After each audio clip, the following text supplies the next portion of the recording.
kids being able to.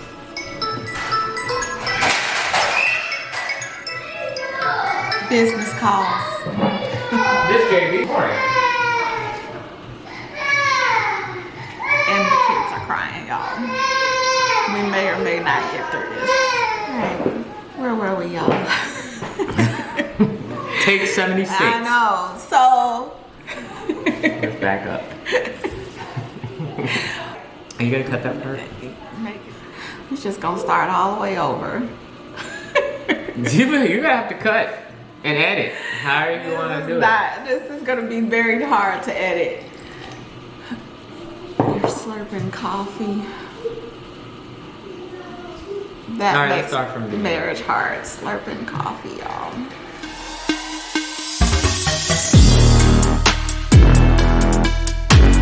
Happy Monday morning, family. You're sitting there like a prop.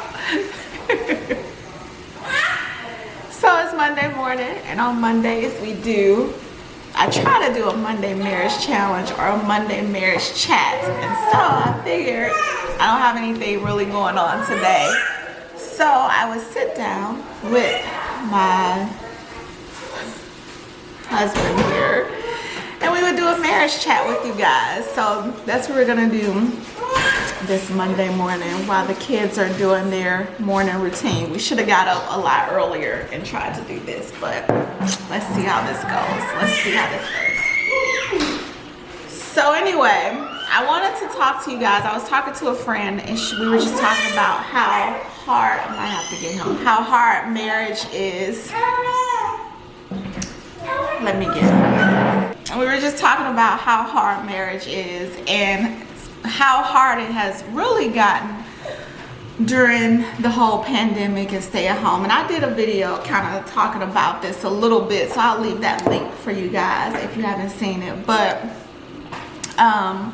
so we were just talking about that, so I figured we would sit down and talk about our thoughts on what makes marriage hard and all of those things. Because I mean, realistically, we know marriage is hard. Like, that's not new news, that's not fake news. Like, it's true, marriage is hard. And so just share our perspectives on what we think makes marriage hard, and maybe how can it not be so hard? How could it not be as difficult as maybe we are making it out to be? So anyway, if we just take the pandemic out of it, let's just take the pandemic out for a second, because I think marriage, what we were basically saying is marriage is hard in general. In general, marriage is hard. And then when you start to add things like a pandemic, or kids, or financial issues, or sexual issues, or family issues, just anything else on top of that, it becomes extremely hard. Like, marriage is already hard, and then you add all these other things on top of it, and it just becomes unbearable. Right. Which then could ultimately lead to divorce. And so the question is what makes marriage hard at the very root of it, just the basics, without these other things. I guess I'll share the things I felt makes marriage hard. Okay. So one of the things was communication, the inability to know how to communicate appropriately. And so not knowing how to communicate is ultimately going to make something hard, even outside of a marriage, in a career, in your business and friendships. If you don't have the ability to know how to communicate, that is going to make something difficult. Not having good examples of a marriage. I don't think people have good examples of marriage. Yes, there are some of you who parents may have had an excellent marriage, or you had somebody in your life that was a representation of a good marriage. But I think for the vast majority of people, there was not a true representation of what a good and healthy marriage looks like. You know, when you go to people for advice, the things they say is like, happy wife, happy life. What does that even mean And like, oh, why you want to get married so young? You need to wait. And just the feelings that they have. Even if you look in the Bible and the examples there, you had Abraham, who had his wife told him to have a baby with a nanny. And then you had Eve, who defied God and told her husband to eat this apple, which ruined their entire life. And why is it always the women? That's another subject, another topic. And then you had Job in his darkest hour. His wife was like, curse your God and die. Like, y'all, seriously. And then the only person that had like this representation that people like to use when they say, a marriage is like Jesus and the church. You should treat your marriage the way Jesus loved the church and this and that. And it's like, okay, even if we look at that, Jesus was this perfect, happy individual who wasn't married. Like, he didn't have a wife. So even when you look at that, it's like, only at the top. Right. Like, there's no true representation of what a healthy, happy marriage looks like. There is no rule book. And then you get these advice from people. So I think that makes marriage hard. And then, of course, when you couple those basic things on top of everything else that comes along, you got two people trying to become one that come from two totally different backgrounds. And how do we mesh those two together? Then there's the outside world influence making marriage hard. So those were kind of my thoughts on why marriage is hard. Yeah, I think another thing too to add to that list is that a lot of times, the spouses, the couples don't feel like they truly have each other's back, that they're each other's best friend and they have each other's best interest at heart. So, for example, understanding that I'm not here to hurt you, but I'm here to help you. I'm on your side. We are on the same team. I think that's important because a lot of times I feel like couples really don't feel like that their spouse has their back or their best interest. That they're truly not there to help each other, but to hurt each other. Right. And that could be the forms of communication, lack thereof, so on and so forth. So like you gave the example about how Jesus wasn't married, yet technically Jesus was married to the people.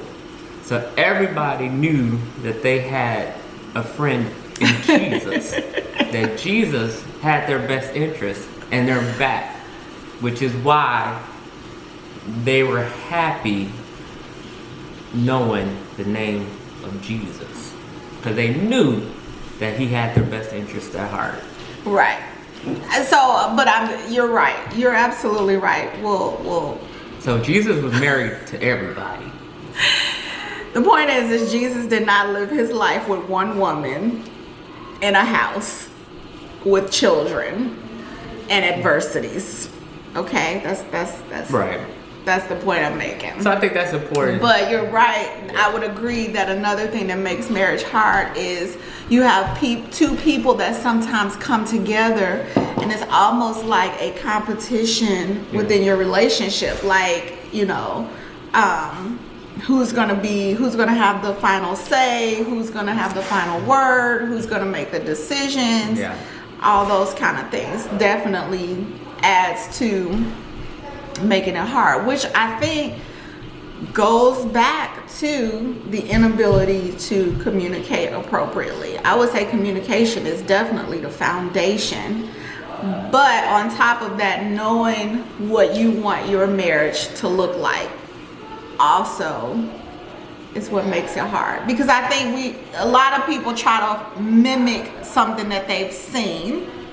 So, if you're one of the lucky few who had parents who had this awesome relationship, then you want to mimic that relationship. And so you get married to somebody and you're trying to mimic what you saw, but we're different. Yeah. Like, this isn't your father or this isn't your mother we're two totally different people. And so what we want or what worked for them may not work for us. Right. If your parents, you know, you had stay home parent or you had two working parents, and then we come together and I'm like, I'm not staying home, you know, I want to work, then that may cause issues because in your mind, well, this is what a perfect marriage look like. Yeah.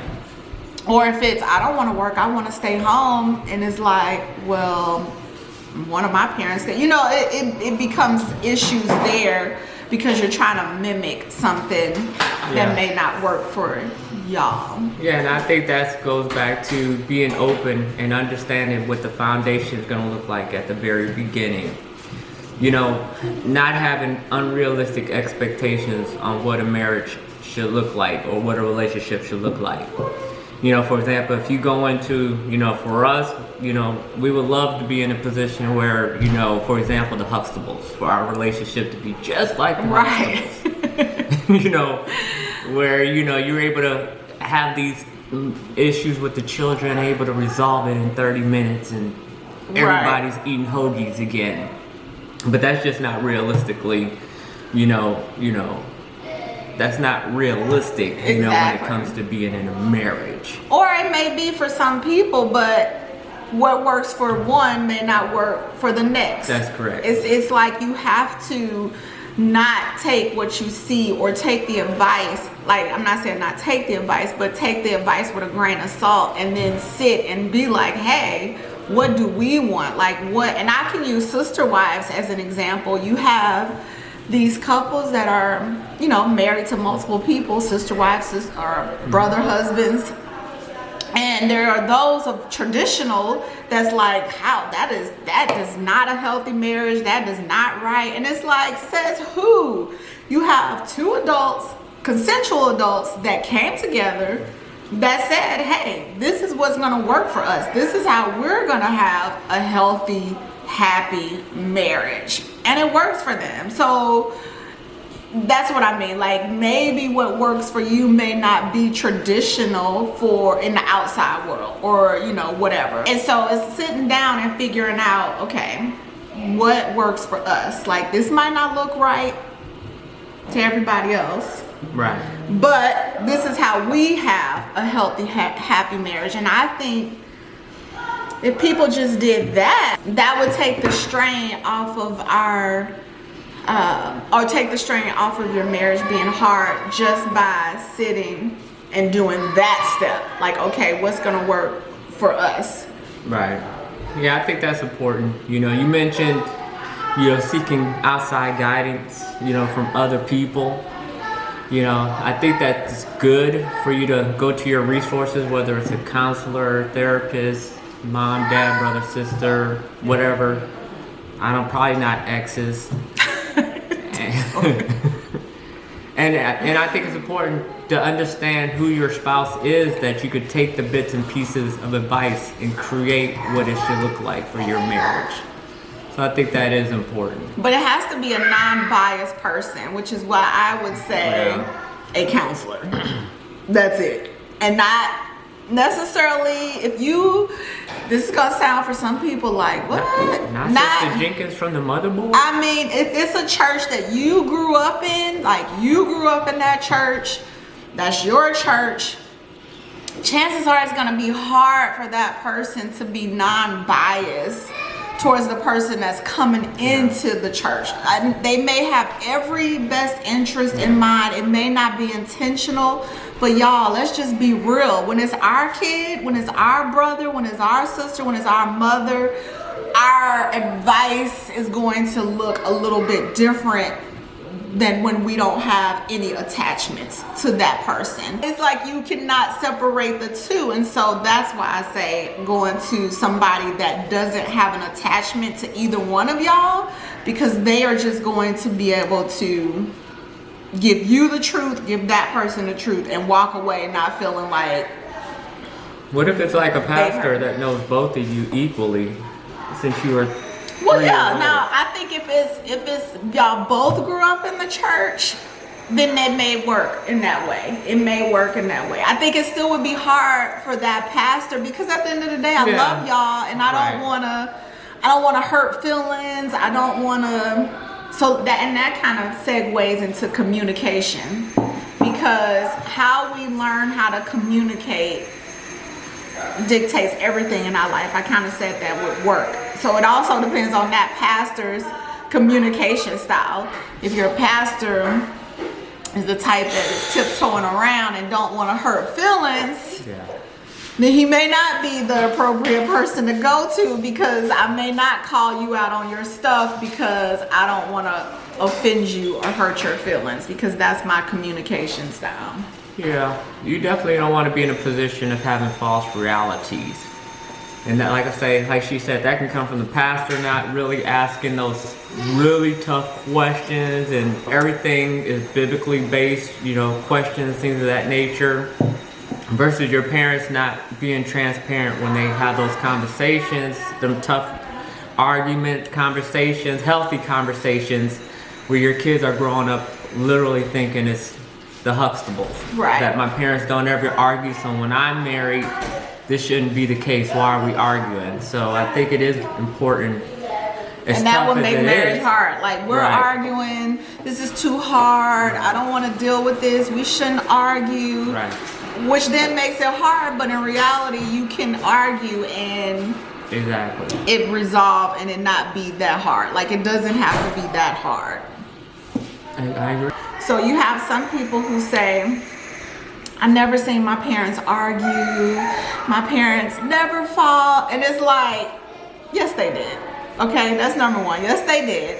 But what that child ultimately learned is to avoid conflict. The child is like, I never saw my parents argue, and so now they don't know how to appropriately resolve conflict, because they may have never saw anybody do it. And so now they just kind of avoid conflict altogether. Or you have that child who grew up where their parents were yelling and screaming and slamming doors, and they didn't see the resolve of the conflict. And so now that's how they communicate, because they don't know how to appropriately resolve. So I think that there is a level of healthy, you have parents that's like, your kids shouldn't see you fight. Yeah. But it's like, they should just see you be able to do it in an appropriate and healthy way. Like, see the resolve, see that conflict can be handled in a healthy way. I agree. And and that just goes to show, when in my opinion, when you're arguing or having a conversation, I don't even like to use the word argue, when you're debating, that it should be a debate that's PG rated, where you're able to have it in front of your children. Right. So I think if it gets to the point where, if y'all arguing about, the amount of sex you're having, that's probably not appropriate to have in front of the Don't kids. say the S word. So some arguments are best to have behind closed doors. But what I'm saying is, your kids seeing that, oh, mommy and daddy were able to, they fought, now they're laughing, and there was resolve, and it's okay. It's okay to have a debate. It's okay to say, I don't like that. It's okay to disagree with somebody. But we never go to bed angry. That theory is a lie. So again, see y'all, that's an example. What may work for one couple may not work for another. That whole don't go to bed angry advice that people like to spew out does not work in our relationship. Like, we will go to bed mad. Like, we get in the same bed, we're sleeping next to each other, but I'm still might be rolling my eyes and I'm angry. So, and then the next day we get up and we're like, okay, whatever. Anyway. Moving on. It's not that serious. So that could make your relationship hard. If you go to bed angry and you wake up and you're like, we shouldn't go to bed angry. Like, that just means that we're not supposed to be together because I'm going to bed angry. It could make you think something isn't working when really it is working, but because that's what you saw or that's what you were told, makes you feel like it's not working. Yeah. And I think, in communication, once you have that tough conversation, whatever works for you and your spouse, you guys got to figure that out on how to be in a position of being able to have a conversation and not letting the emotions play a role. So you got to ask the question, when you talk about having these conversations, can you handle, these conversations? Can you handle the truth? Can I be open and very transparent with you in this conversation? I think you can kind of hit on that, earlier in the conversation. Maybe we need a little bit of time to process it, think about the conversation, think about what we've talked about, and then come back and be able to resolve the situation a little bit better. I think a lot of times mistakes we make is we try to resolve it right then and there. Right. But like, for example, with me, you share a lot of information with me, and I may not be able to respond immediately. It takes a little bit of time for me to take that information and process it, because I may be emotionally driven in my thought process, which is not going to help at all. So a lot of times for me, Taya will share a lot of information with me, and if I respond at that moment, it may not be the right response based on me looking at things from whether it's an analytical standpoint or realistic standpoint or whatever, that I need time to process that information. So it might take a couple hours to process, but typically I'll come back and be like, after thinking about it, blah blah blah. And that I think is about learning your communication style. 11, no. Stop. So He's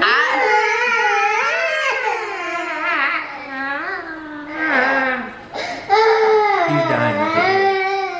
So that just goes back to the communication. I grew up in a household where my family is very direct and very loud and very, like just say what you mean what you say. And so as a child, I was like, I didn't twiddle my thumbs. If I was twiddling my thumbs with my words, it was like, what is it? What's the problem? And so I grew up being direct and just saying what I mean right then and there, which some people can look at as being disrespectful or whatever, but I was just allowed to voice my opinion as a child. And so when I would come to him with an issue, I'm expecting like, let's go, like, why are you twiddling your thumbs about this topic? Whereas like he said, my communication style is to process, to think about it, to listen and come back and want to talk about it.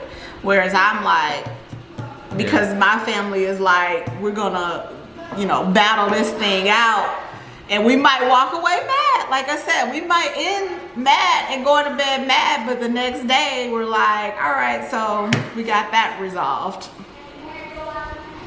So again, I'm saying that to say, learning that what you grew up seeing may not work in your relationship. It may not be a way for you to have a happy, healthy relationship. So couple that with the fact that most marriages were already hard prior to the pandemic, then of course a pandemic is going to make something that was already hard harder. Like, that's just the nature of the beast. So I don't think you have perfect marriages that went into the pandemic and then the pandemic made that marriage hard. I think that marriage already had some stuff brewing, and then the pandemic just brought it to the surface. Yeah, absolutely. Just had a lot of issues you had on the back burner, and it all started coming to light, and it was just overwhelming for everybody without the proper support, counseling, right, communication. Right. Yeah. So I would say for anybody that is struggling or is like marriage is hard, to first ask yourself, what examples of marriage did you have growing up? What examples? Because for me, I only had, my mom wasn't married, my grandmother was divorced, and so I literally had my uncle and aunt example of a marriage, and they fight like They're definitely unique. they are some fighters. And so Not physically. no, not physically, but man, their words will, like, somebody on the outside could sit and be like, what is that? Like, I don't know. There's no way this marriage is going to survive. No way possible. But that is how it works for them. And so I grew up, that's one example I grew up seeing it realistically. And then the other examples were all from books that I read. Like books I read, the Huxtables, you know, Seven Heaven was one of my favorite TV shows. Yeah. So those were like the examples of marriage that I saw. So it was either this where you like, we gonna go head to toe and you need to be ready, or it was Seven Heaven where I'm staying at home and you're raising 7 children and you're the pastor of a church and we come home and it's just so peaceful. And Both sides of the spectrum for sure. so I think, and that could, you take that into your marriage thinking, okay, how's this gonna look? And then it doesn't look like that, and then it makes it hard. I think, you know, with my parents, you know, it was definitely, you know, it was some challenging times. You know, I think that, you know, there wasn't necessarily a lot of love, you know, being seen in that relationship. So it was a lot of arguing. So I did experience seeing a lot of that, you know, arguing, you know, frustrations amongst my parents. I didn't understand that. Bixby doesn't understand. Yeah. Frustrations amongst my parents. So, you know, I think they were, you know, a young couple, you know, trying to learn.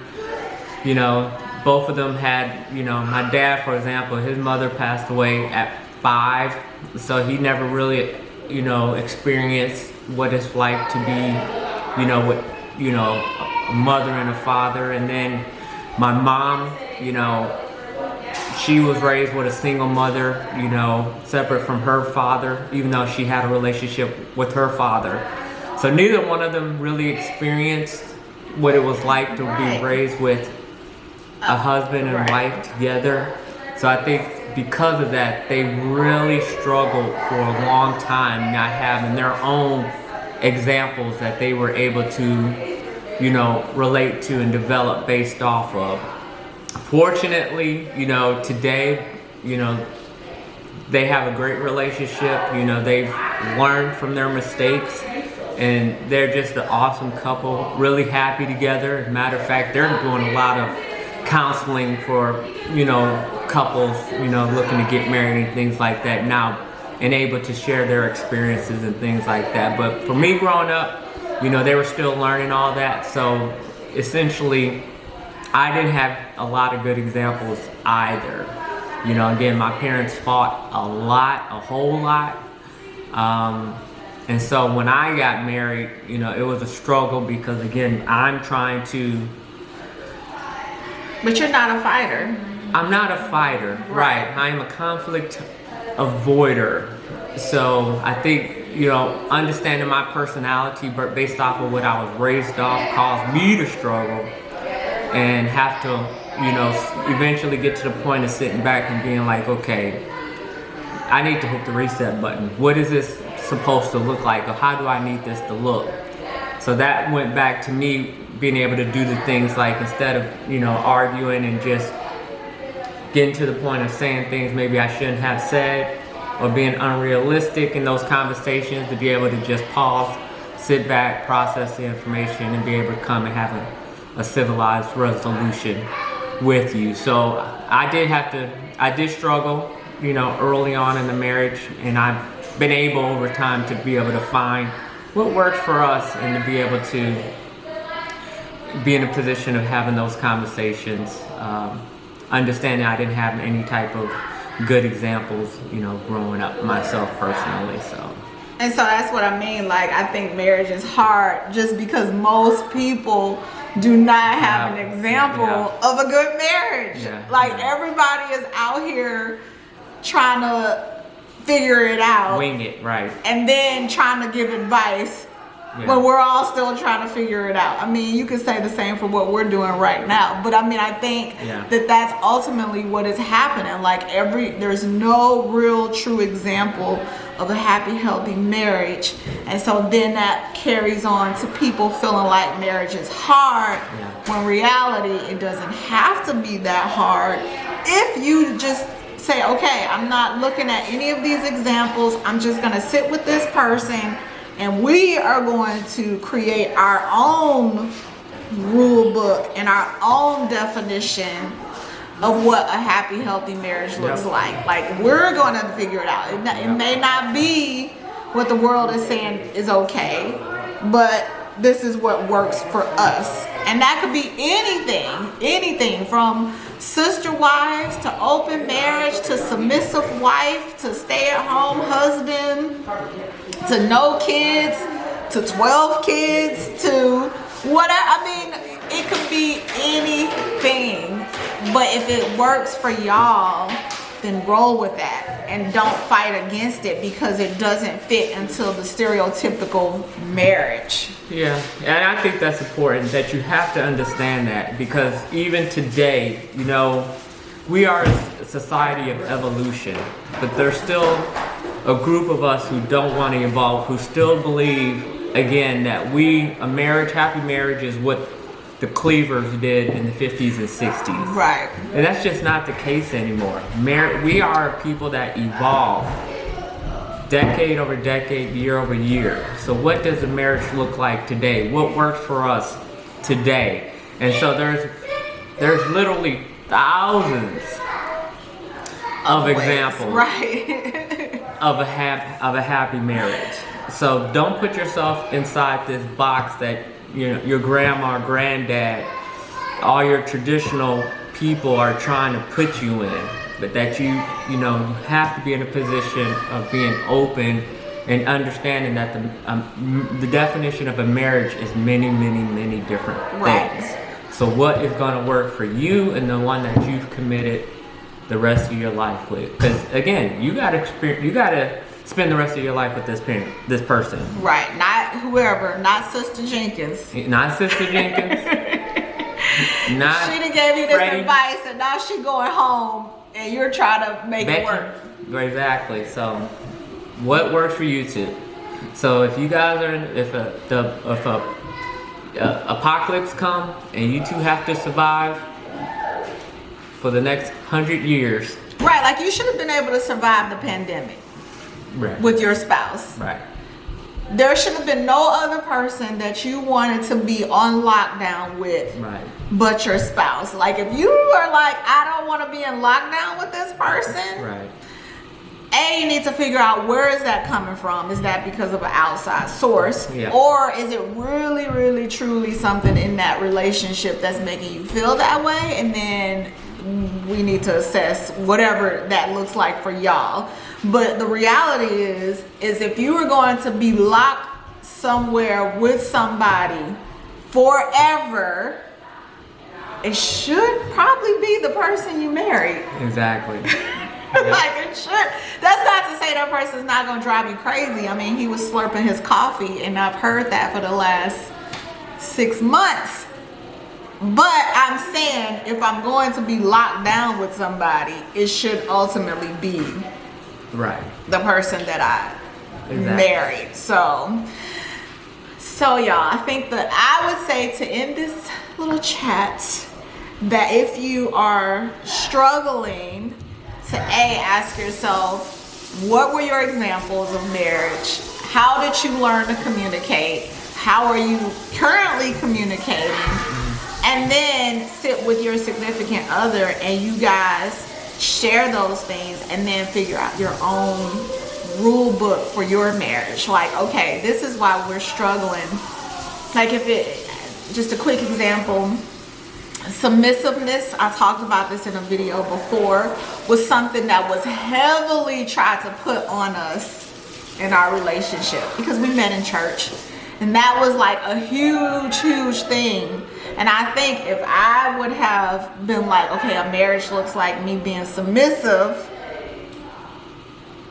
it wouldn't have worked. Like, it would have been extremely difficult. So we had to sit down and I had to ask him, like, for real, like, you seriously want to be like this man that's like, I have the final say, I have the... My word is no. Right. I literally had to ask him, like, is this for real? Is this what you really want? And he was like, not really. Like, that's really not. Well, sometimes. Okay. Anyway. So yeah, and it was us saying that and discussing that made me feel like, okay, so this is other people telling us that this is what it should look like and not necessarily what we want. So what do we want and how is it going to look for us in our relationship? So yeah, I would say do that first and foremost. Just do that, and then maybe that'll change the trajectory of your relationship and your marriage. Absolutely. And make it a little bit easier. It's still gonna be hard, especially if you got kids and work and everything else that life is throwing at you. All those things are gonna make it hard, but I'm just talking about the core, the foundation of the marriage. Yeah. So what are you guys' thoughts? Do y'all agree, disagree? Do y'all think that there are other things that make marriage hard at the core, the foundation?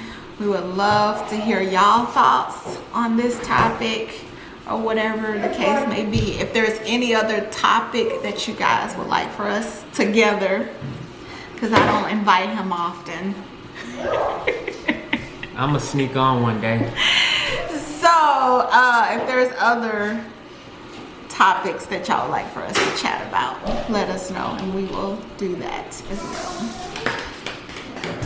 well. Remember, like, subscribe below, and remember, you're the MVP. He's such a hater. He is such a... I am in a house full of haters, if y'all haven't noticed. On all my videos, at least one person is hating. That's all right, y'all. All right, I'm gonna go feed my children some food.